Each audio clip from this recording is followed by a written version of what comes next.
let's talk for and about the LGBT communities around the world. I'm Michael Ross, and this is Straight Friendly.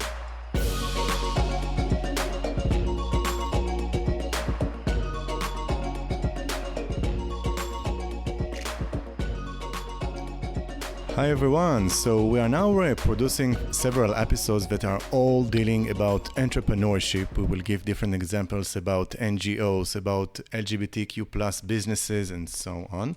For this first episode, we are starting with a most professional level that we will be dealing with VCs.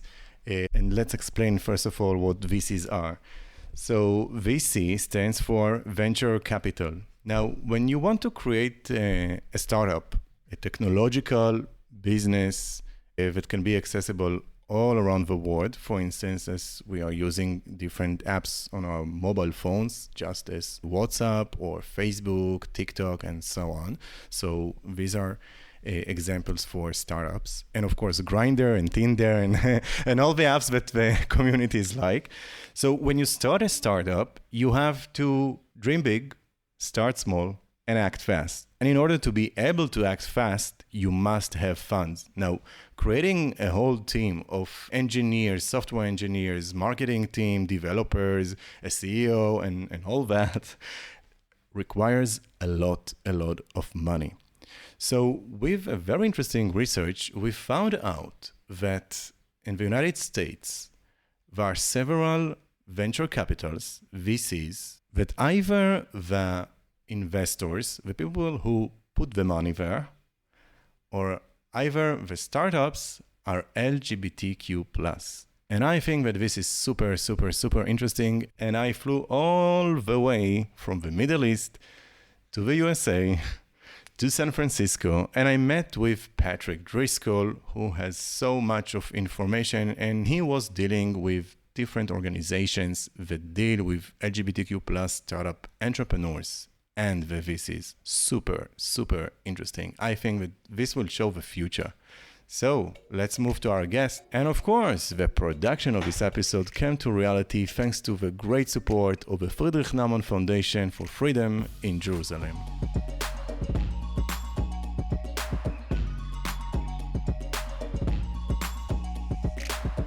He's a general partner at Chasing Rainbows. He's an LGBTQ plus entrepreneurial advocate and has worked with top-tier VC firms and startups around the globe. Please welcome Patrick Driscoll.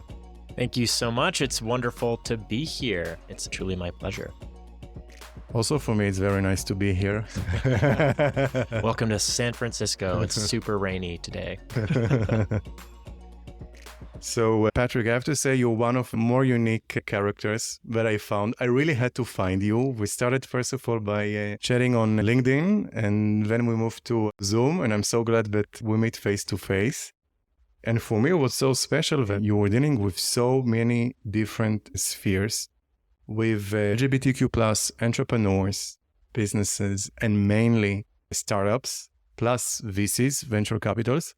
So I would love you a bit to explain about that, and also for the listeners who don't really know what startups are and what VCs are. And especially I have to say that for me, as someone who's working with many countries, once I found about the different companies and organizations that you are related to, for me it was very inspiring.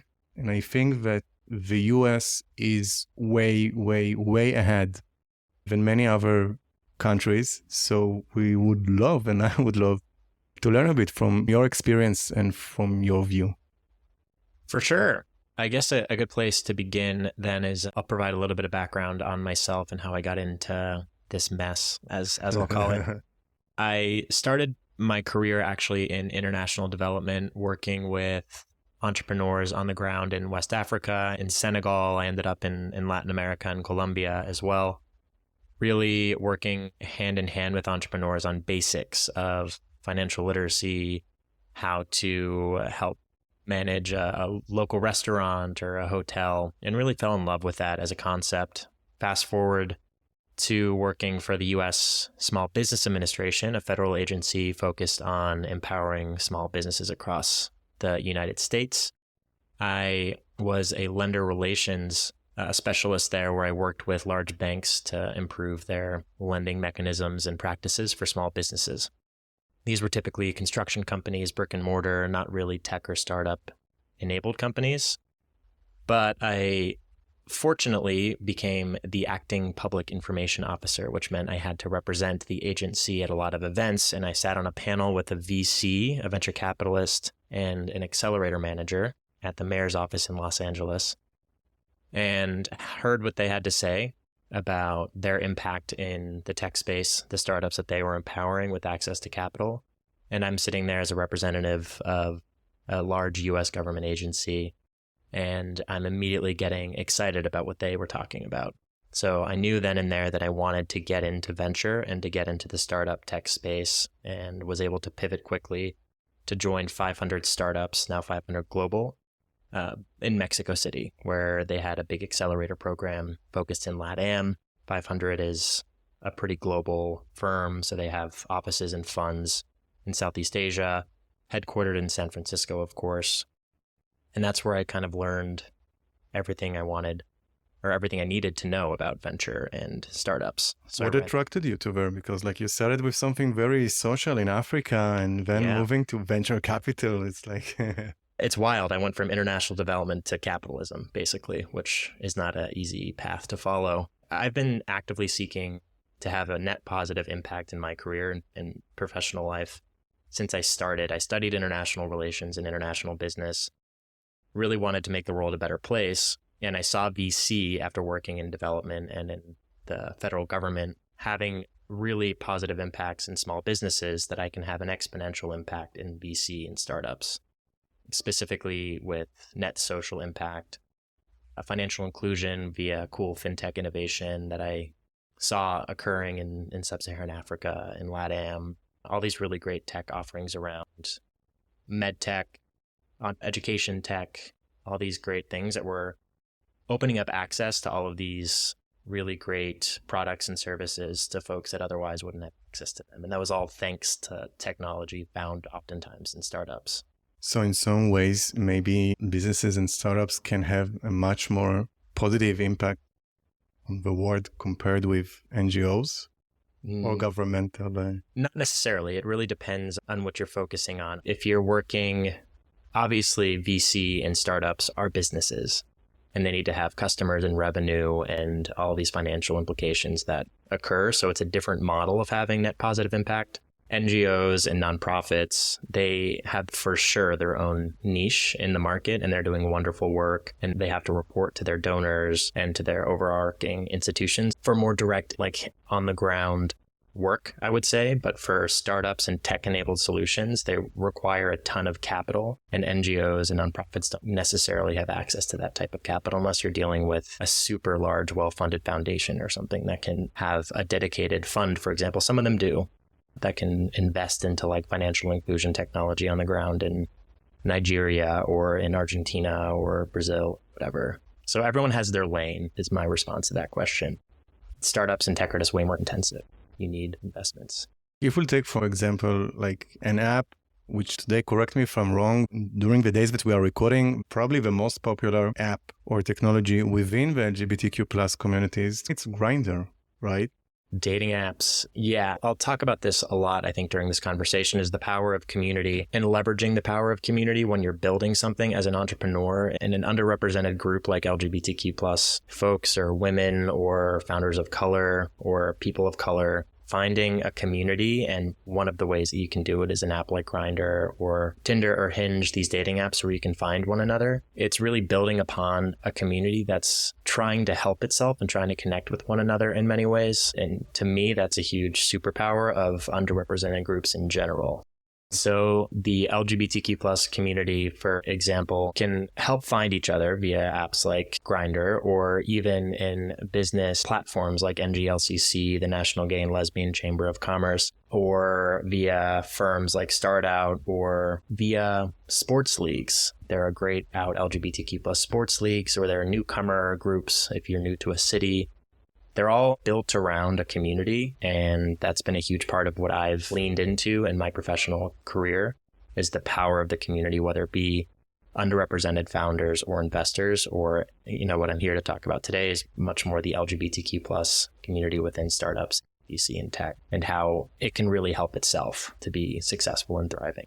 Plus, it's shaped by the entrepreneurs themselves, unlike with many initiatives that we know, which are shaped by governments, so many different interests or motives that are way bigger than a small group of entrepreneurs. So there's a huge advantage for startups in such a case.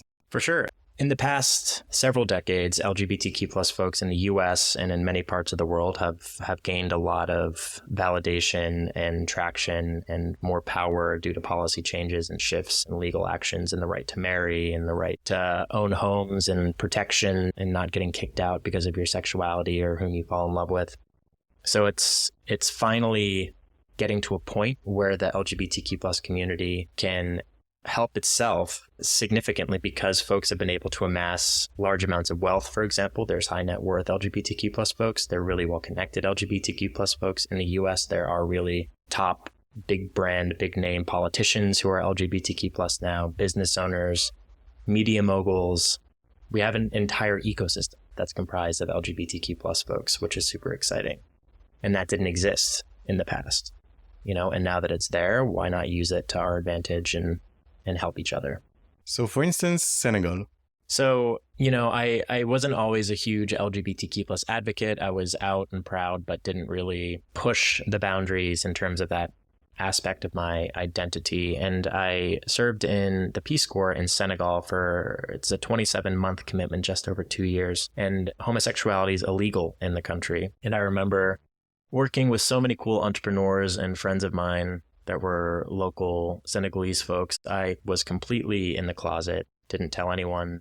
I had a long distance partner at the time. I made up a lie that I had a wife back in the United States. It was just easier that way.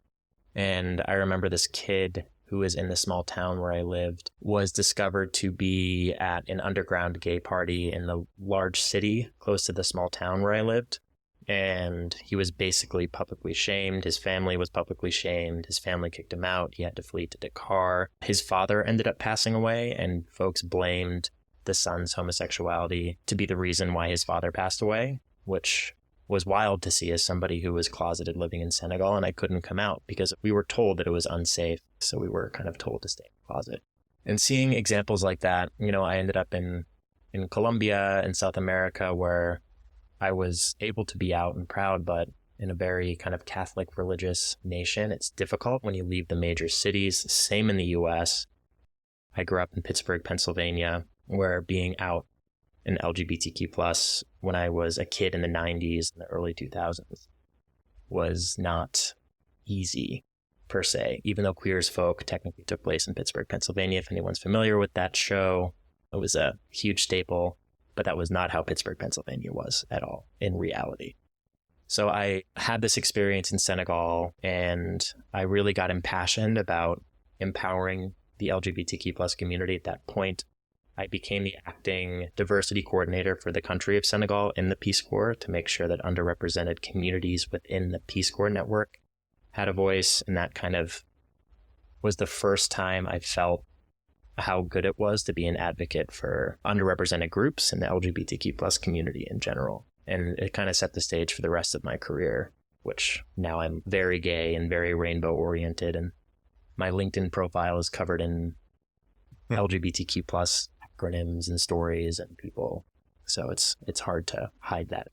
I can connect to that because I define my job as a professional homosexual. Yes. I think I told you that once. What has led me for action is to see people who either got kicked out of their houses. Unfortunately, I even knew some people who either committed suicide or they were forced to participate in what is called conversion therapies. So I can really feel what you say. That it's like that kind of situation. For me, at least, it was very easy to put myself in the other side shoes. And yeah, we must do something about that. It is quite wild. Even when I was working for the federal government there was a coworker of mine who I hadn't come out. I wasn't in the closet in that role. This was 2017 or 2018, I believe. And I was dating someone and I just didn't talk about it at work. And this person came over to my cubicle at my office and was very annoyed that there was a push to have some sort of involvement in Pride Month in June. And he was like, I don't understand why we have to rub it in everyone's face. These gays, they just want all this attention. And he and I were friendly for the entire time I worked there. And this was the first time I saw that side of him. And then the following week, I brought in a photo of my partner, who I was dating at the time, put it on my desk. And he came over and asked who it was. And I said it was my boyfriend. And his entire face, he just, mouth went to the floor. And he looked at me and just profusely apologized for everything he had said the week before, which was wild to me because I can code switch if I need to. Not everybody has that ability, meaning that folks don't necessarily see that I'm gay unless I tell them. And he had no idea, just thought I was another straight bro that he could joke about all these gays with. And then when he found out that I was gay, it was, astonishing to him. And obviously I didn't tell our boss or whatever. We talked through it and he became less of a, can we swear on this? Less of an asshole, I guess. But yeah, it's something like 50% of all Americans experience discrimination in the workplace if they're LGBTQ plus, which is half of all people. Half of all LGBTQ plus experience direct discrimination in a study that came out in 2021. And you mentioned that the US is perceived to have all of these, amazing policies in place and to be ahead of the curve in terms of global acceptance. But it's really difficult. And as more and more folks come out of the closet from all industries, from all levels, we have CEOs, there's out leaders, which is a big group of CEOs. I think there's even out CEOs as a group. Folks that are coming out that are like butchers, that are dog walkers, that are stay-at-home moms, all these folks are beginning to come out of the closet now, and people are forced to confront all of these discriminatory notions they had about us as a community because now their neighbor has finally come out. And that's, I think, immensely powerful. I'm a huge proponent of coming out when someone is ready and they're safe. But there's still a ton of discrimination in the US. And it's gotten better, but there's a lot of work we need to do. I saw something that you shared that it was a huge shock for me. But also in the world of the venture capital, also there were some very interesting numbers about LGBTQ plus people, if they come out or not out of the closet, right? Yes. So something like 75% of founders do not come out of the closet when they're raising money. They keep everything hidden from potential investors, for example. Not that heterosexual founders typically talk about their dating life, but a great study was published by Proud Ventures, which is based in the UK, around the 75%. It's basically raise money now and then you can come out. So get all the money in the bank so that things are confirmed, and then you could talk about your same-sex partner, or if you're trans, or if you're non-binary. And so just lie if you have to. Do anything you need to in order to get the capital in the bank, which is, our heterosexual counterparts don't have to worry about that. Folks will casually bring up my wife or my kids, the nanny canceled again, my dog was acting up, all of these easy conversations that you could have with an investor when you're trying to relate to them. But if you're an LGBTQ plus person with a same-sex spouse, maybe you do have kids, maybe you don't, but your problems or your conversations aren't necessarily as easy to have with an investor to relate to, unless they're LGBTQ plus themselves. Yes. Which is, of course, by itself, it's a very stressful situation to deal with potential investors. And we all know about the minority stress that queer people have and also their surroundings. So I think that it also maybe leads us to the need, like why there's a need in these kind of VCs. Yeah. So startups need money. Just bottom line, doesn't matter who you are. If you have a great idea for your innovative product that's going to revolutionize security or whatever, you need capital in order to either create or build out your product, to hire people, to do marketing, to be able to scale that idea. Now, historically, before startups and VCs were really a thing, you could go to your bank and get a small business loan or something like that. But that took forever. Oftentimes, startups are tech driven, so there's not collateral. So you can't really do a small business loan because you can't put up like your big construction equipment or your office building as collateral. So part of the reason why VCs and startups became so popular in the past 25, 30 years is because it's high risk tolerance. So VCs are able to invest money into startups that have nothing, right? The VCs are just trusting in the ability of the founder to do the things that they say that they're going to do. So there's a lot of trust happening there. Historically, when you are a small business and you get a loan from a bank, there's all this rigmarole, business plans, collateralization of your loan, etc. So that's kind of why VCs came to light and why innovation has skyrocketed, in my opinion, in the past 25, 30 years, because money is able to go into these high risk areas like your Facebooks and all the famous ones, your Ubers, great fintechs, whatever. So startups need money. Now, most of the money historically has belonged to older, white, cis, straight men, right?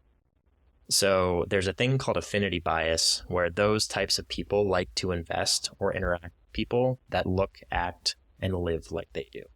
So for a long time, the vast majority of money came from these old cis white men, straight men, and went directly into younger white cis straight men. So that's kind of the history of how it has been and how it arguably continues to be today. And even folks of color, women, LGBTQ plus folks, when they approach these people who have access to the majority of capital, there's not a lot they can do to relate to folks like that if they don't have a shared similar experience. Experience of being discriminated or the fear of being discriminated. Yes. And it might not even be overt. This affinity bias idea basically is if I have two founders, one is a black queer woman, one is a white cis guy, they have the same idea, they have the same team, they have the same product, the same traction, everything. The investor is going to go with the white cis straight guy because the investor, who also is in this case white cis and straight, will have an affinity towards that person because they're a member of their community, right? Even if this person is even better situated to the queer woman of color, it might be better situated to run the company and be successful, right? The investors are most of the time going to go with perceived safer bet that they have an affinity for. And as a queer founder, you're constantly going after money that are coming from these older, either white, cisgendered, heterosexual investors, or these investment teams that are all men, that are all straight, or people that you just can't relate to. And part of the investment process, as an investor, I've experienced this as well, is you're trying to make a connection with the investor so that they have an affinity and a relationship and a higher likelihood of investing into you. And if you have nothing in common, it's very difficult to do that. So it's been problematic in the past because of the majority of investors being from this one group. Now that it's expanding and growing, so there are more women VCs, there are more VCs of color, there are more LGBTQ plus VCs, still a very small percentage. These founder groups that were historically underrepresented can go to these VCs and ideally get money from them because they can now relate to them. So a queer founder can finally go to a queer VC or an LGBTQ plus VC and ask for money and feel comfortable there because there's going to be a relatability and affinity. Again, this makes it sound like it's all perfect right now. It's still such a small percentage. Only 0.7% of VC money actually goes to the LGBTQ plus community right now, which obviously, I think the most recent number in the US is 7.6% of the population is LGBTQ plus. So 0.7% of all funding is going to LGBTQ plus. And there's 7.6% of the general population is LGBTQ plus. There's a huge... Like 10 times. It's wild.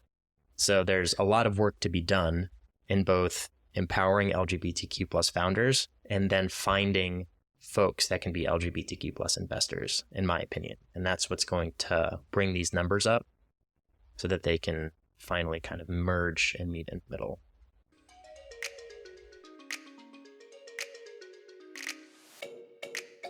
I talked a little bit about how many folks have to remain closeted or feel unsafe, and oftentimes are unsafe. There is discrimination.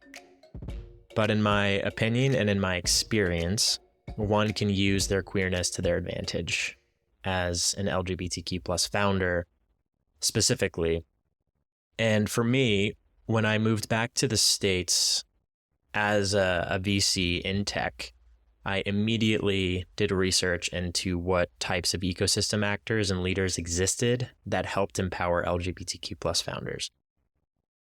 In the US, we have many. We're very fortunate. We have groups like Start Out, which is an LGBTQ plus ecosystem builder. So it has 30,000 plus members across the US. There are chapters in every major city. Over COVID, they started a ton of online content. It's full of education. You can get mentors, etc. So when I moved back to the US after spending time in Mexico City, where I was engaged in a more informal network of LGBTQ plus founders and investors, I was able and fortunate to be asked to join the Los Angeles programming board for Start Out. And that immediately connected me with some amazing LGBTQ plus leaders within the founder space, the investor space, the tech space. It was in LA, so even the media entertainment space. I was able to plug into a lot of really cool people that were all queer, that were all motivated by empowering our community to have access to capital, have access to talent, have access to opportunity. And that kind of set the stage for my career in the US as I progressed in venture capital and worked at an accelerator program, nothing to do with being LGBTQ plus. I was accelerating companies. So basically, accelerators help take startups from an early stage and accelerate them rapidly through access to mentorship, access to capital, access to opportunities. I was doing that. And at the same time, I was a part of all these LGBTQ plus communities as a volunteer. I became involved with an angel syndicate group called Gaingels as a venture partner, which was predominantly comprised of LGBTQ plus investors. So I would find queer founders and I'd source them to queer investors. I became a node in the ecosystem of LGBTQ plus tech, which has 100% led to where I am today, which is now raising a venture capital fund that only invests in LGBTQ plus founders. So ever since I got into VC, my end goal has been to become an investor myself. I thought it would take 15, 20 years in order to achieve that goal. But because of the LGBTQ plus community, and honestly, the work that I've put in to meeting and figuring out the network that exists here in the US, even abroad, I've done a lot of research into the European ecosystem of LGBTQ plus founder networks, investor networks, and they exist there in Latin America as well. They exist in Mexico and in Brazil. So chasing rainbows is more international and not necessarily only American? So for Fund 1, so the way that we're setting it up is a $10 million Fund 1, which is quite small. So we'll have a small allocation for international investments, but we'll predominantly focus in the US for Fund 1. But I've been based abroad for the majority of my professional career. So I have a ton of networks in Europe, Africa, Asia, the Middle East, LATAM. So for Fund 2, which will likely be 75 to 100 million, we'll be able to deploy capital into all of those other international locations because there are queer founders everywhere. You know, we're even in a place where being LGBTQ plus is illegal, where being gay can get you in jail, there are queer business people, whether they want to admit it or not. And our goal is to find those folks and empower them, whether it be access to capital or mentorship or talent or whatever. We just want to help these founders to be able to succeed because historically it's been an uphill battle for folks from the LGBTQ plus space. And that's the underlying mission for Chasing Rainbows, is to find the best founders, invest in them, create a legacy and generational wealth for the founders we invest in, And we believe that that will create a flywheel that will empower our investors, ourselves, our founders, the greater LGBTQ plus community who are likely to be hired by these organizations with queer founders. And it's going to have a much more exponential effect as opposed to just investing willy-nilly and not having a focus in the LGBTQ plus space. So that's what we're betting on, and that's what our thesis and hypothesis is.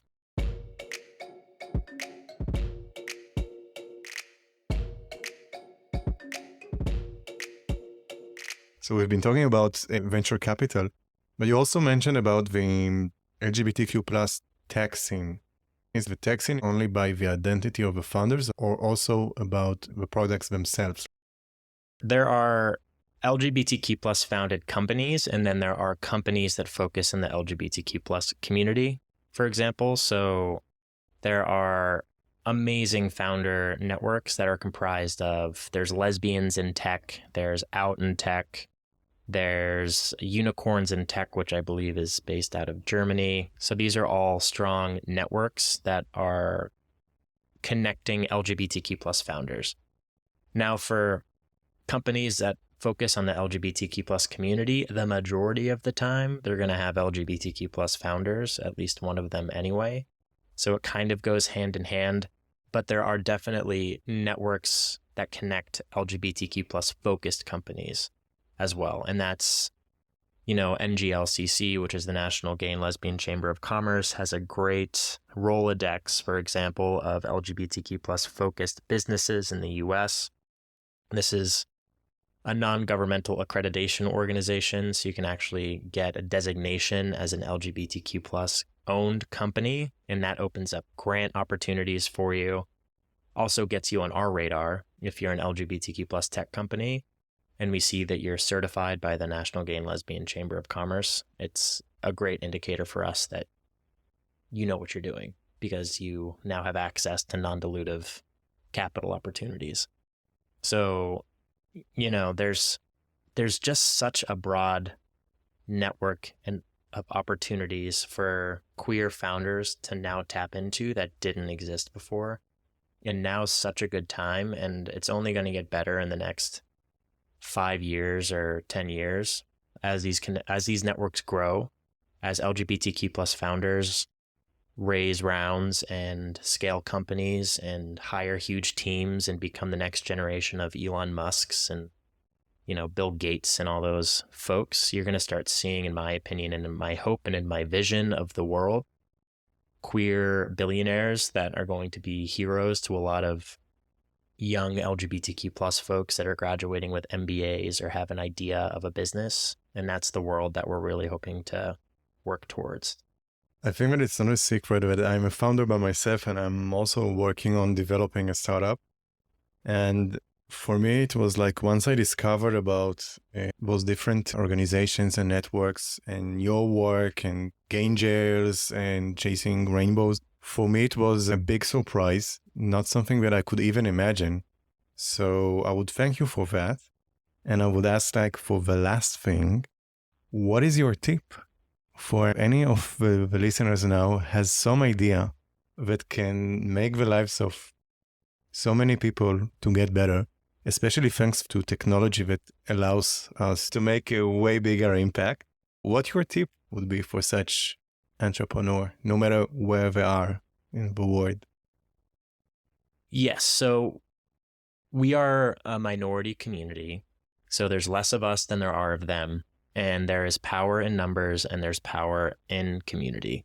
So my tip is to reach out to other LGBTQ plus founders, other LGBTQ plus investors, other LGBTQ plus community members. There are lesbian focus groups, there are bisexual focus groups. You can get super granular and intersectional with the types of founders you are, but build your own network around your identity. You don't have to make it your entire identity. You can still approach investors outside of the LGBTQ plus space, but there's such incredible power and knowledge in the LGBTQ plus community itself that you can rely on, and don't be afraid of it. Don't ignore it. you can find somebody who has access or an introduction to that person who's going to write you your first check, or perhaps they have an introduction to your next chief marketing hire. There's so many things to be unlocked in a community, and it's just an easy and supportive community that you can rely on, the LGBTQ plus community itself. So don't shy away from it. Lean into it.